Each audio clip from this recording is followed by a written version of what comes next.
Skin damage can occur due to environmental and natural factors.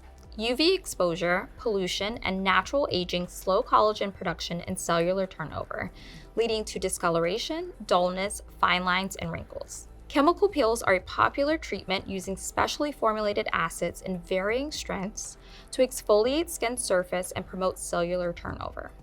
By removing the outer layer of dead skin cells, chemical peels stimulate the skin's repair process, revealing smoother, younger-looking skin and reducing signs of aging like fine lines, wrinkles, and uneven skin tone.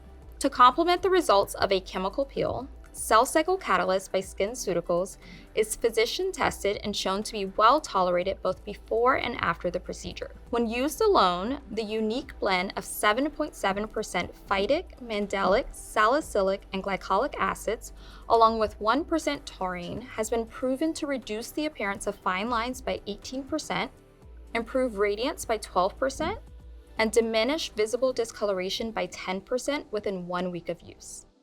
When used before a chemical peel, Cell Cycle Catalyst preps the skin by helping to eliminate cellular debris. Beginning 1 week after a chemical peel, the continued use of Cell Cycle Catalyst complements results clinically proven to refine skin texture and improve smoothness. If pairing Cell Cycle Catalyst with a chemical peel, it is essential to follow the guidelines provided by a licensed professional. Effective UV protection and proper hydration before and after the treatment are crucial to support and accelerate the healing process. Whether used alone or in conjunction with a chemical peel, Cell Cycle Catalyst maintains skin in an optimal condition, providing an effective anti-aging routine to reduce the appearance of fine lines and enhance skin radiance for more youthful-looking skin.